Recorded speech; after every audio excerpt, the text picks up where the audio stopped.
It is that time again, folks. Thanks for joining us, everybody. It is time for the Jam. I'm Amy Rutledge alongside Mr. Brandon Pope, filling in for John Hanson and Miss Felicia Lawrence. Okay. Hey. Hey, you guys, today is the day that we learned how deceptive it is walking outside. It was so sunny, so bright. Yeah. I just knew it was going to be a great day, and I felt that chill. It was so cold Once that today. wind hits you, So it's cold. brutal. It's better. The Windy City. Yeah. Yes, indeed. Yes, indeed. Okay, guys, got a great show coming up, but we got to start with this Derek Chauvin trial. The latest in it, paramedics who responded to the scene back in May, they gave their testimony. Derek Smith is one of those paramedics. He says when he arrived, George Floyd was on the ground with 3 officers on top of him. And here's how he described George Floyd's overall condition. In lay terms, I thought he was dead. In a living person, there should be a pulse there. I did not feel one. I suspected this patient to be dead. Okay. In lay terms. And at the moment that you're checking for this carotid pulse, are the officers still positioned on top of Mr. Floyd? Yes. George Floyd's girlfriend, Courtney Ross, was also called to testify. She discussed the relationship, which started in August 2017. She says he tested positive for COVID-19 in March. She also took prosecutors' questions about their opioid addiction. It's a classic story of how many people get addicted to opioids. We both suffered from chronic pain. We got addicted and tried really hard to break that addiction many times. It was your belief that Mr. Floyd started using again about 2 weeks prior to his death, correct? I noticed a change in his behavior, yes. It's interesting there that the prosecution actually started their questioning with the opioid addiction, sensing the defense was going to make that a part of their defense for Derek Chauvin, and from there trying to kind of counteract that strategy. I thought that was interesting going in. It's sad that George Floyd and his life and anything he may have done is being scrutinized with such a fine-tooth comb. It is. And yeah, you see where they're going yesterday, where we heard from the officer saying that, he's a big guy. We think he's on something, and that's why we restrained him. And now today, talking about the issues they've had with opioids in the past. However, as we move forward in the day, the discussion also turns to how long he was kneeling on George Floyd's neck. And I think that's going to be the key. That is going to be the difference in this case. His ex-lieutenant was there too, or captain, talking about getting the call to come to the scene after George Floyd was removed from the scene, never being told that he had put his knee on his neck, and didn't find out about that till much later. So there are little holes that are popping up here where you're like, it felt like somebody was being a little bit more deceptive than they should have. Yeah.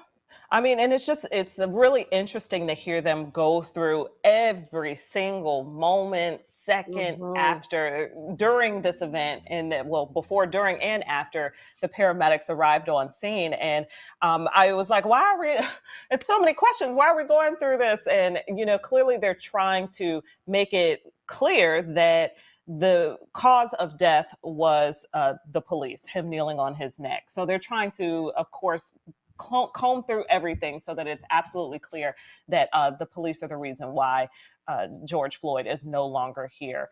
It was interesting kind of seeing the paramedics sit through this. I mean, can you imagine being called for a trial like this, to testify in a trial like this? They were just really, really dry. A long day of questioning that they had. Yeah. Long indeed, long indeed. And the use of talking about their opioid addiction is really, I think it's troubling for a lot of people, right? Because we've had this conversation about opioid addiction in this country. It's a disease. It's not something that should be used, I think, as a weakness, right? I mean, it's a disability, and so it's going to be hurtful to hear that used to kind of discredit George Floyd. And I mean, this whole 4 days, it's hard to believe it's only been 4 days. I feel like it's been weeks of hearing this agonizing testimony, but this is only going to make it more painful. I will say, though, that I think the stigma in this country that's around opioid addiction and those people who do fall victim to that addiction, to that disease, as you mentioned, Brandon. I think it is, the stigma is somewhat being removed, and people are much more aware that it is a disease and it's not meant to discredit him. I think that's certainly how the prosecution tried very hard to frame it like that, and of course beat the defense to the punch by trying to discredit George Floyd and, well, his right to exist. But I think that, I think the frame, how the country sees opioid addiction, I think that has certainly changed. At least that was what the prosecution attempted to do. Yeah, it's interesting. You talk about like how every moment by moment is being played out in this trial. It actually has to be, right? I mean, because anything that doesn't go before the jury cannot consider when they go back to, to discuss the trial, because if they don't get it out there, they don't have the sides to argue with. And the opioid addiction, the fact that it is such a prevalent issue in our country right now, I think that more of our jurors will be aware of that, because we've been talking about probably for the last 5 years and how much it's ramped up and how much of a problem it is in many people. And his girlfriend talking about how they were trying to beat it. Now, it all comes down to whether or not the police officers thought that he was unmanageable and that they needed to restrain him. And then how long did they really need to restrain him to keep themselves and people around them safe? That's what it's going to actually come down to. And I think that they're going to be able to start poking holes in that argument pretty quickly. Yeah. And the method of the use of force as well, using that knee to press down in that way, especially on the neck. The defense may try to argue that because they've been talking about how they're trying to paint the scene of a chaotic situation for the officers and people yelling at them, this and that. I feel like what's going to happen here, the defense is going to try to paint a scenario where Derek Chauvin maybe didn't follow the right procedure, meant to put his knee somewhere else and thought instead he put it on the neck. It's going to be a reach, in my opinion, but it looks like that's the direction they're going, because that's the big key here, that use of force and what he used for the force as well. Right. Well, and to your point, Brandon, they have been saying that from the very beginning, that Derek Chauvin didn't do anything that he was not trained to do. So I think that's their defense, is to try to put this within the guidelines of what the Minneapolis Police Department has set forth. And so it all still feels like a reach, but unfortunately, we've seen it be used successfully in so many other cases, which we always know we can't compare. But we'll just see how it plays out. Again, Amy, coming off of what you said, being a criminal doesn't mean that you should be dead. Right. Absolutely. Exactly. Yeah. Should not be a death sentence. A case that we will continue to follow closely. Moving it along, the first Black woman to represent the United States in the Miss Grand International pageant not only won, but stepped out in this. Miss Grand, United States of America. Oh yeah, that fist is raised. She said, "I am very proud to be Black," on the front of her gown there. That's 27-year-old Abina Afia from New York, and she is making a statement. Her national costume featured a custom gown with the faces of Black people who've been killed by police. It included George Floyd, Breonna Taylor, Tamir Rice, among those people that are killed. And of course, you could see, we love an outfit change on the show now. You can see she did it right before our eyes with the American flag dressed in white. It was beautiful. I mean, loved the. Sorry, go ahead, Brandon. No, I was just gonna say I'm not someone that usually has a lot to say about fashion, but this right here is the type of fashion statement I am all about. Okay, from everything, the pose, the way she put up the fist, the nice way she draped away the other side of the dress, and just the strut, all of it was just a powerful statement to me. I just love the fact that it had a story to it, right? I mean, obviously, all the Black lives lost on the dress. She's proud of her Black heritage, and then she takes it off and she's got the American flag. She's proud of that too. And it's a story that you can be both, and we are all part of this country. We need to embrace each other. Yeah. And then the hair, the natural hair, her whole look is just fabulous. And then, of course, representing for the brown skinned girls and being of a darker complexion, that's important too. So for her to have this platform and, she's educated, she's a musician. I mean, the girl has, in the words, I'm becoming my mom. My mother would say, the girl's got it going on. That she does. Mom. That she does. Our EP says that's her cousin, I believe. So hey, if she's single, let me know. Okay, Brandon. slide that number that way. Well, let's have a discussion. She's Ghanaian American. She's Ghanaian American, and so is our executive producer. So she's shouting her out there. And she might be her cousin. I don't know. You tell me. Oh, she means cousin that way. Okay. Yeah, I mean, she means cousin she like might actually be her cousin, but I assume because she's Ghanaian American. I'm going to just change the subject so Brandon doesn't keep going. Okay, after the break, we're going to talk to a Chicago chef organizing her industry to fight Asian hate. Very important. Coming up at 6:30, I'll talk to the stars of Ted Lasso about how the city of Chicago helped bring the show to life. We'll be right back.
All right, so a little bit chilly out there today, but the good news is it's going to get really nice this weekend. We're looking at the low 50s on Friday, Saturday, Sunday, possibly hitting 70. Not quite sure we're going to get there, but the fingers are crossed for being optimistic. This 3-day forecast brought to you by United Auto Insurance. Get your free quote, call or click today.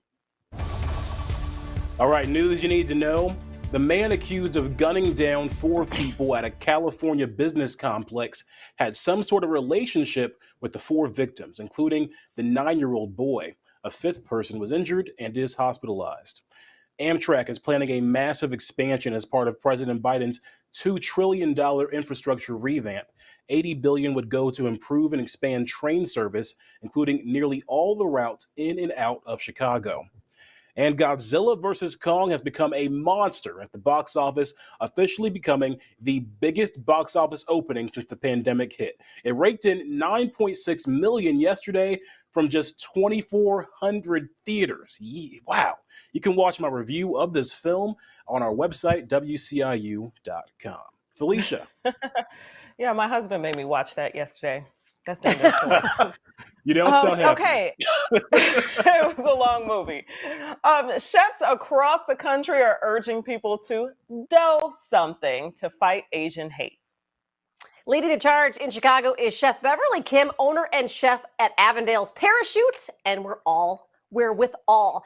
Thanks so much for being here, and I love this idea because you've gotten so many chefs on board already to use dough to make dishes. Explain a little bit more for us. Hi, thank you for having me. Yeah, after the Georgia massacre, I was very, very much in a deep depression about the rising anti-Asian hate, and it is long overdue that we do something about it. And so that term "do something" turned into "dough something." And I think as chefs, we have a platform through food, which brings healing to communities through our food, and we can raise money through a dough, anything related to dough. It could be, savory or sweet. And it's just a simple way that we all can use our platforms to join in solidarity against this horrible thing of hate that's just exponentially getting worse because of the pandemic, and calling it a China virus or the Kung flu. And, I experienced a lot of anti-Asian hate throughout my childhood. And so it really pains me that it's getting worse because of circumstances like the pandemic. It's just a way of scapegoating people. And it's just time to do something and stand up all across the board. Well, I appreciate you using your platform. Clearly, you're a woman on the go. You probably have some other things that you would want to be doing, but you've decided to use your platform to make a difference and use your voice. What has the reception been like from the community? Are there like a lot of different allies that have stepped up? Oh my gosh, so many. Actually, the "dough something" hashtag came from neighbor Cam Warren from Honey Butter Fried Chicken and Tuber's Donuts. He's not even Asian American. He is Caucasian, but he worked for an Asian American chef. He was like, "This is horrible. Let's come together and think of a campaign where we could raise money for essential funds for Asian Americans advancing justice." They do a bystander training. So immediately short term, it helps to teach and train others how to, be upstanding and how to help someone who's in a bad situation right now. It's something we have to be prepared for, unfortunately. Yeah, the message really got beyond Chicago pretty quickly, too, because you've got a lot of chefs from around the country who are participating. How are you guys making it all work together since it's in so many different places? Yeah, no, I mean, it was very important for us to reach out to our friends in other cities, because hate is not just in Chicago, it is across the country. For example, we just simply called up our friends, like Mei Lin from LA, or Rachel Young from Seattle, Tori Miller from Wisconsin. I mean, and it was like a no-brainer. Everyone's like, yes, let's do something. This is not it was a no-brainer for so many people, because they just want to help raise awareness about this long history of just perpetual foreignership towards and hate towards Asian Americans. And, this is what's making separating and dividing our country instead of unifying us and celebrating our diversity and our history. So, this is something we're all passionate about in every city. I think the unity and the call to action across the country shows you how important this is. And I love everything you just said. And we have to wrap in just a few seconds, but where did dough come from? Why are we getting that in there? Is it because it's a part of a lot of different cuisines and a lot of people could participate? It's really cute. Absolutely. I mean, it really came out of just do something about this. And then dough in itself is very democratic. So with restaurants being totally impacted by the pandemic themselves, we wanted to do something that was easy to participate in. I feel like you can find dough on, whether it's a cookie dough or whether it's a bread dough or pizza dough. There's some kind of form of dough on everybody's menu. So it's unifying in that way and easy. Well, you It's had a us at fantastic Joe idea. Yeah, I was like, we you like got my bread. carbs going. Unfortunately, not the health. Well, that's okay. Doesn't have to be healthy. It just has to be good. Well, it'll be a delicious movement. Let's put it that way. Delicious, but necessary and important. Wonderful. Thank you so much for joining us. We really appreciate it. And you can find a list of participating Chicago restaurants at advancingjustice-chicago.org. All the information there on your screen. Get up and do something. I love it. After the break, the April Fool's joke that fooled social media. And later at 6:30, we're chatting with entrepreneur and Chicago native Bill Rancic. His latest venture is one you can participate in too. We'll be right back.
A little trending now to get to. Michael Strahan shocked his followers on Tuesday with an Instagram video at an oral surgeon's office. The video implied he was getting rid of his trademark gap. So some people supported him 100%. Others said he was getting rid of what made him unique. Well, it turns out all the talk for nothing. Do what makes you happy, because I did, and I am happy that I did it. So I just wanted to say, April Fools. Come on, man. I love this because we actually have a text thread going on with one of our producers, Tina, who was like, I can't believe he did it. We're like, oh, but if he really wanted to do it, good for him. April Fool's jokes annoy me so much, and he puts so much effort and so much energy into this. It's annoying. People had so many opinions. I had So opinions many myself. things. Like, leave Michael alone. He That's what I definitely got said, me. too. Yeah, me too. He Me definitely too. got me. I love that this is a elongated April Fool's prank. That's the way to do an April Fool's prank. Like these little stupid ones where it's like, oh, someone got traded to the Bears and it's like a fake article. That's ridiculous. This is how you do it. This is how you prank somebody and do it well. Salute to them. Salute to Michael Strahan and the GMA team. Well, the two important things we learned here. The two important things we learned here was do what you want with your life, whatever you want to do. But also, I love that he kept it. It's such a trademark, though. I do like that he kept it. I was Team Gap. I was Team Gap, too. But I was also like, you know, if you've had something that's bothered you your whole life and you finally get a chance to change it, good for you. Yes. And I hope you're happy. And then I was like, it's too bad. But thanks for not doing it. I was Team Gap as well. I'm Team Gap as well. I'm so happy that we have him still with the Gap because I can't imagine him without it. I really can't. It would take a lot to get used to. Yeah. Right. Congratulations, Michael Strahan. You have our approval. Yeah, you successfully April Fooled us. All of us. Okay. All right, we'll be right back, guys. More coming up.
All right, what's trending? So every day on Twitter, there's a main character, and the goal of the day is to not be that main character. But apparently, Newsmax host and anchor Greg Kelly, he did not get that memo. He is being eviscerated after trying to condemn marijuana use. Here's the tweet. The guy said he smoked weed once in Kentucky, and 4 days later woke up in Nairobi. Yeah, Africa. Safe to say, Twitter was ready to come with the jokes. This one says, I once tried Benadryl. 4 days later, I woke up in Nairobi. Be careful, kids. How about this one? Drinking kombucha, a.k.a. the booch, is not a good idea. Slurp the SCOBY with some buddies at Woodstock. Don't vote GOP. And this one's great, too. Drinking fizzy lifting drinks is not a good idea. I've tried it, and it was worse than anything that happened to Greg Kelly. I toked up with my grandpa during a tour of a chocolate factory, and we nearly got sliced by ceiling fans. Oh, man. What a classic film that is. But yes, that was the main character of Twitter for today. Greg Kelly. That was just a stupid tweet. That was the dumbest thing ever. I love that you said. You're right. I love that you said, though, try not to become the main character of the day. That's always the goal. You don't want to be the one getting dragged all day. That's always my goal. Not all press is good press. Right? All right. Well, we'll be back with more coming up.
Okay. I was going to say happy Wednesday, but guess what?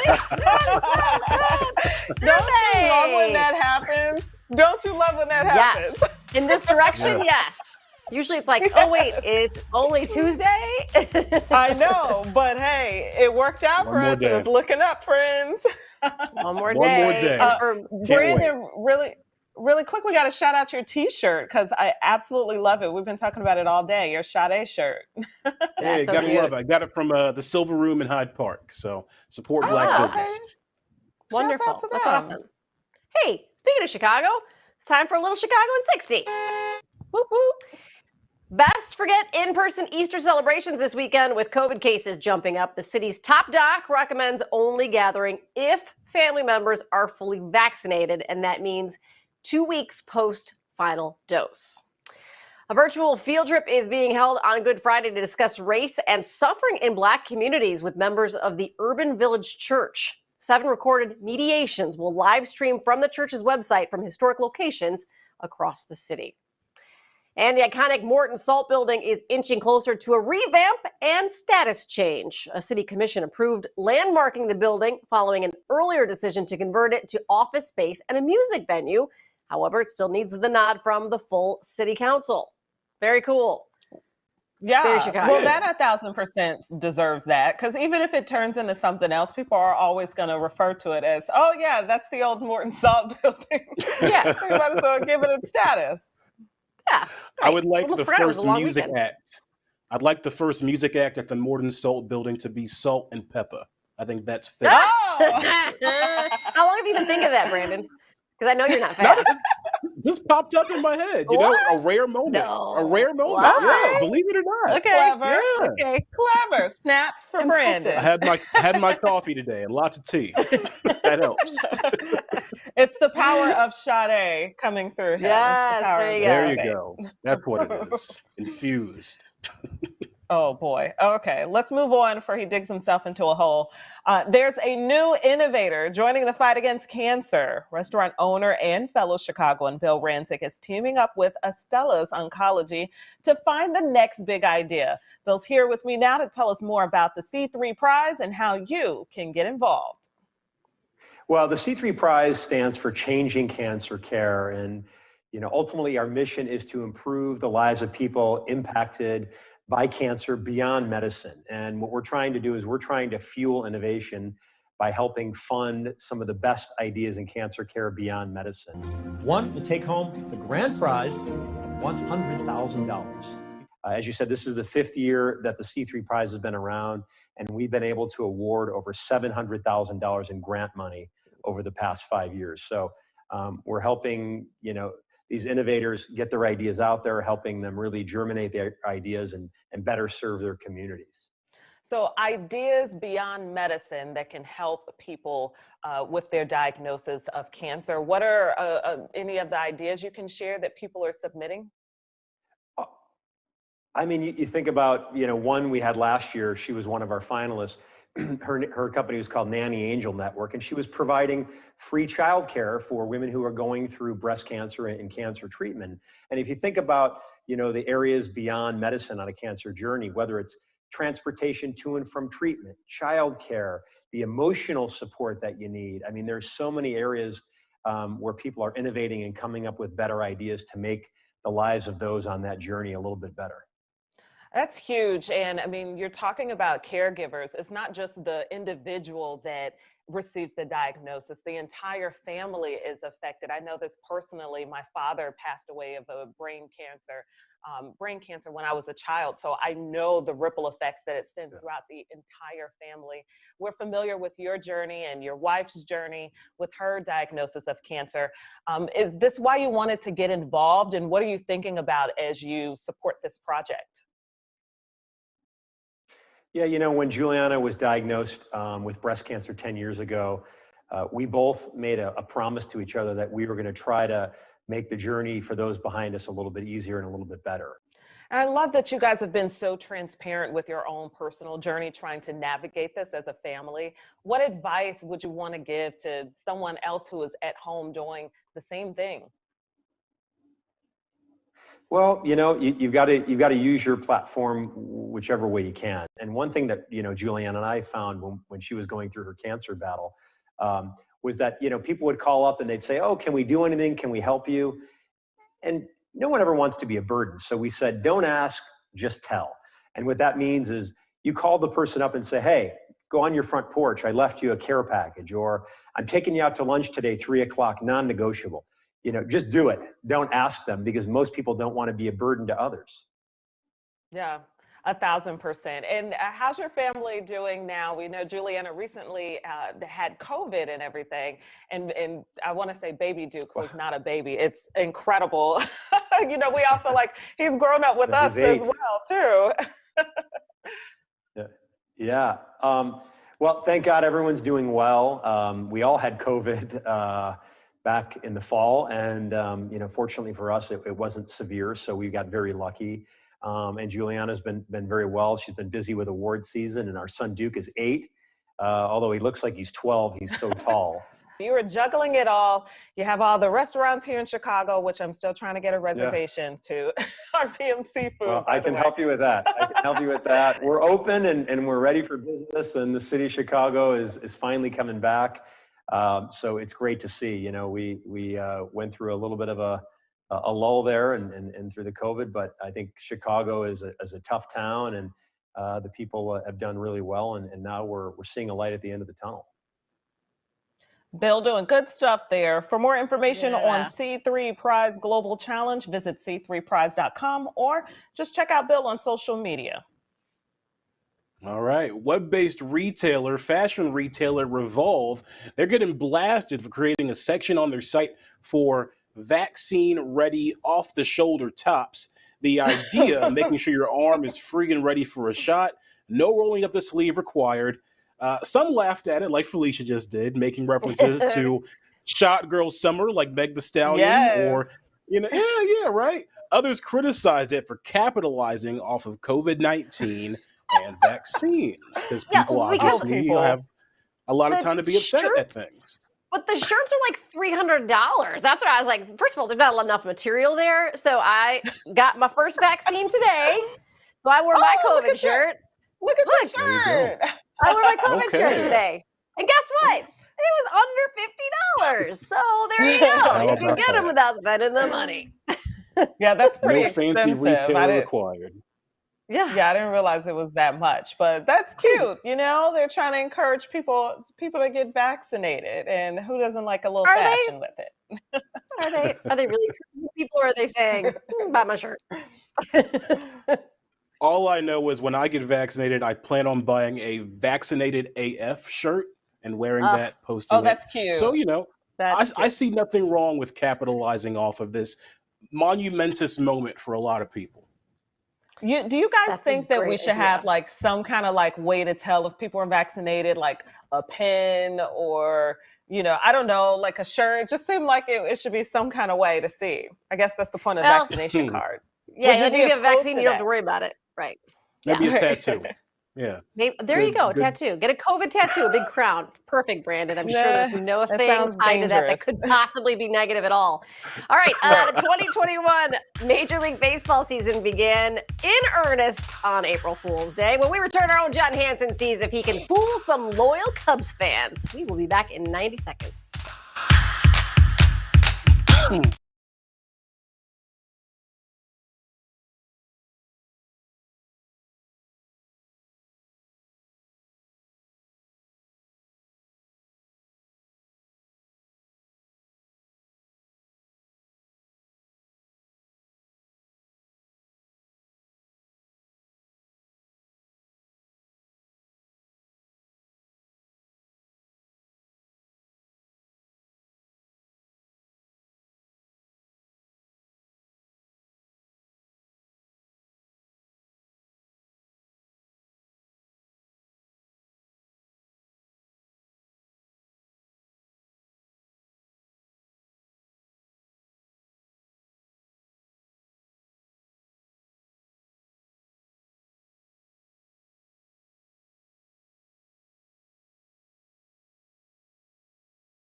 Okay, a little chilly today, but your 7-day forecast getting really nice. We've got at least one day we're going to hit 70, I hope, but it's going to be a gorgeous weekend across Chicagoland.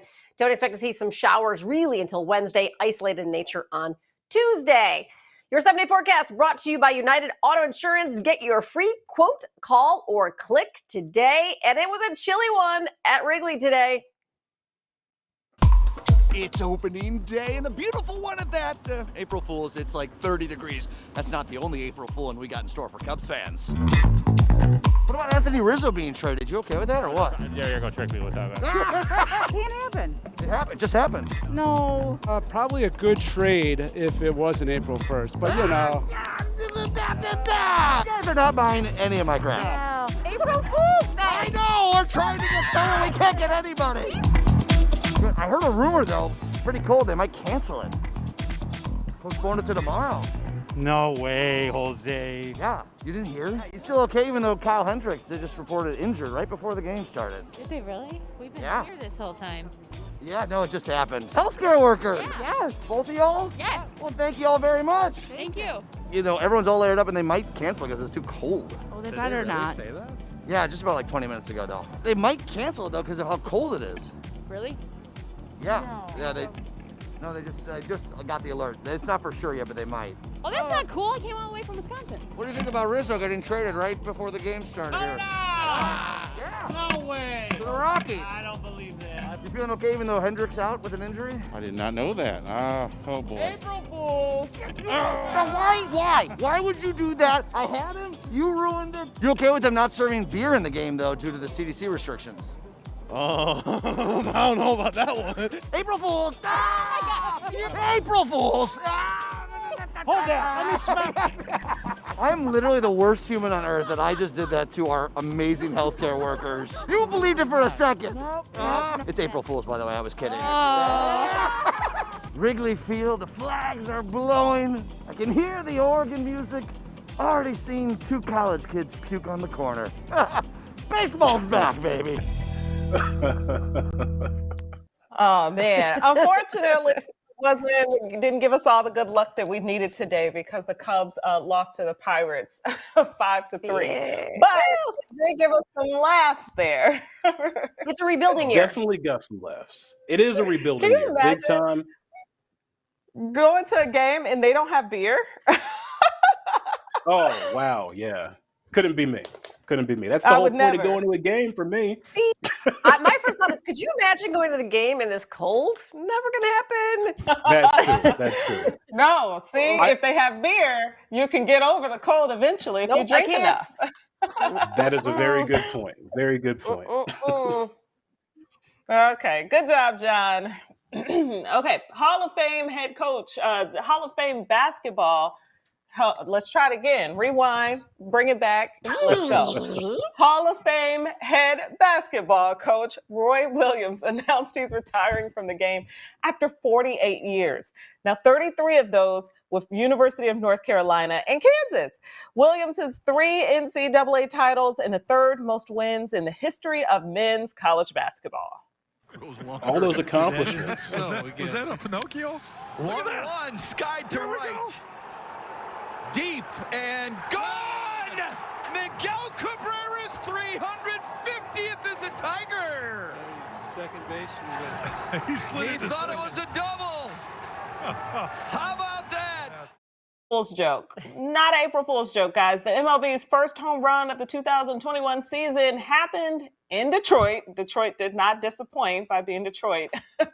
They had snow pelting the ground, pelting down on the Tigers' Miguel Cabrera. He's only 12 homers away from joining the 500 club. So that's pretty cool. The snow, though, that was enough for me. That's Yeah, too no much. thanks. I just feel like snow and baseball don't mix. Like baseball shouldn't ever be played when it's this cold outside. It doesn't feel right. I feel like in the last 15 years, I've probably covered half of opening days at Wrigley, and probably 90% of them had snow or really cold weather. I don't feel like it always sucks on opening day. Ditto. But you know what does mix with baseball? That would be hot dogs. Hot dogs, they go hand in hand. But now we know it's literally a winning combination. New data from the National Hot Dog and Sausage Council. Sorry, sorry. It's just funny that exists. The National Hot Dog and Sausage Council found the Wonder what their MLB meetings are teams like.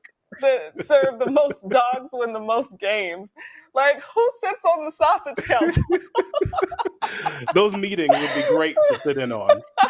Felicia, were you drinking before the show started? I was not prepared for that. I was not prepared for that script.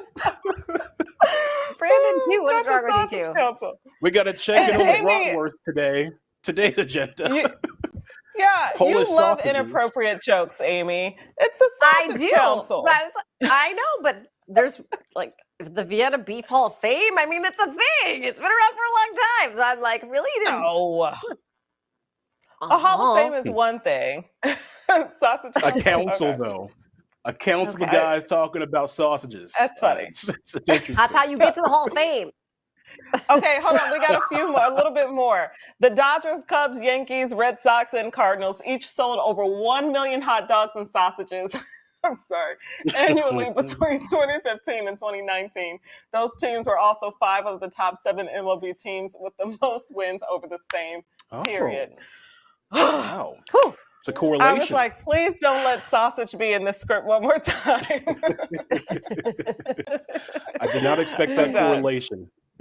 Yeah.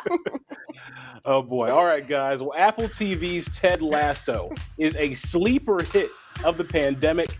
After the break, I talk with the cast about the success of the show and their ties to Chicago.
Well, Jason Sudeikis plays a bumbling D2 football coach plucked overseas to revive a losing soccer club in the Apple TV series Ted Lasso. I had a fun chat with the co-stars Brendan Hunt and Nick Mohammed about the show's smash success. He must be from England, yeah? Wales. Is that another country? Yes and no. How many countries are in this country? 4. You went to Vegas. You go back to your Chicago improv days here in the city. How did that set you up for right now? It's a great question. I mean, in one part of that is like, so did improv in Chicago. I was doing comedy sports and like taking classes places. And then I auditioned for a thing called Boom Chicago, which is some Chicago improv guys started in Amsterdam, of all places. And like, I went on a whim. I auditioned on a whim, like, I'm not going to take this job. But then I got the job and I was there for a year. And I was like, oh, this is great. I'm going to stay. And I stayed for 5 years. And so me and Jason worked together more there. And that's where I met Joe Kelly, who was the other creator of Ted Lasso. And that's also where I got into soccer. So if I hadn't started doing improv in Chicago, I'm never going to Amsterdam. And this lovely interview we're having right now would never have happened. Nick, from the UK, you know, this started as a skit, Ted Lasso, and even played in EPL locker rooms, from what I hear. So how do Europeans view the Ted Lasso character and the show overall from your experience? I think they're loving it. I mean, I can only sort of go by, you know, my sort of, you know, friends and, you know, family and extended family's response to it. But yeah, you know, my mum and dad love it. And, you know, there's been a lovely sort of Twitter response as well. I think I don't think that it's a show where you have to either be, American or British to particularly enjoy it. I think, that overall sort of message of positivity and hope, that sort of instills in people, that feels very universal. And, I think it's part of the reason for the show's success, particularly with the year that everyone has had. It felt like the show came around at the time that everyone needed it. And it's such a delight to be a part of. Brendan, do you find yourself watching a lot more soccer now that you're kind of in this world of, England football? It'd be hard for me to watch more soccer than I was when this started, I'll tell you. But before I moved to Amsterdam, I wasn't soccer at all. I never went to a Chicago Sting game. I didn't go to the World Cup games that we had. But then I moved to Amsterdam, and streaming then wasn't what it is now. I couldn't just turn the Bulls on. And like Michael Jordan had just retired. I was in a dark place sports-wise. And then along comes soccer, and turns out I'd been lied to all my life. Soccer is great. So I got the bug real hard, and now, and that's part of what's gotten us here. I honestly think that this season delivers above and beyond what season 1 did. So, anyone who's a fan of Ted Lasso, they're going to absolutely adore season 2. The fact that it's different from most comedies we've been enjoying for the last, 10 or 20 years, which have built themselves on, snark and anti-heroes and complaining about people in funny ways. And these are some of the best comedy shows of all time too. I'm not ragging on that. I've enjoyed them. But, maybe we've taken a bit of a turn because of the way the public discourse has been in America the last 5 years or so. And it's nice to be reminded, oh no, nice people still exist, and nice people still have power to radiate kindness around them. So it's just a gentle show, still with a bit of an edge to it, and gentle and funny might be exactly what people need right now. You can catch season 1 of Ted Lasso on Apple TV Plus right now. Season 2 is coming soon. More of The Jam when we come back.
Oh, yeah. Let me tell you about this, okay? Wheel of Fortune fans, they are not here for the technicality that lost one competitor a couple $1,000 last night. Take a look. Sole, flounder, cod, and catfish.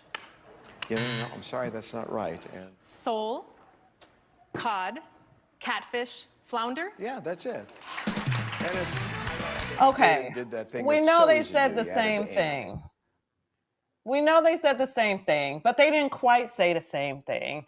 That's because he added "and" at the end. That's what I cut Pat Sajak off. That's what he was saying. You can't put "and" when you do the crossword puzzles on Wheel of Fortune. Everybody knows you can't put any extra words in there. He did. He put a conjunction. Right. That's ridiculous. He didn't read the actual puzzle that was on the board, so he was Oh, wrong. come on, Amy. It didn't say "and" on the board. Are you in support of this rule?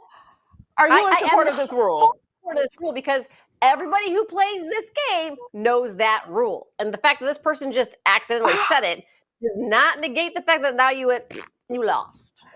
Amy, it's a technicality. They need to kick that rule to the curb. No. Because they This is how can't kick the people rules to talk. the curb. Yeah, it's Rules not about are how meant people to be talk. broken. It's a puzzle. It's a puzzle. Rules are not meant to be broken in a game What? where you're winning money. Do you But think the that you could word scratch "and" off? doesn't Wait. change. Do you think you could scratch off an Illinois lottery card and then you got an 8, but if you scratch off part of the bubble, it kind of looks like a 9. You can't be like, well, it looks like a 9. It looks like a 9. That's not the same thing. That's not the same thing. This is adding "and" in a sentence. This is saying the word there "and." in the answer. It's not part of the answer, so you're adding something But that it's how wasn't there. people talk. Like taking away something that wasn't there in the scratch off. A part of me just hoped that Amy would be along with the rest of us and not No. go I really with this hope. rule. Amy, live on the wild side. Kick those rules to the curb. We don't need those rules. I'll stay up till 9 tonight. There you go. Woohoo!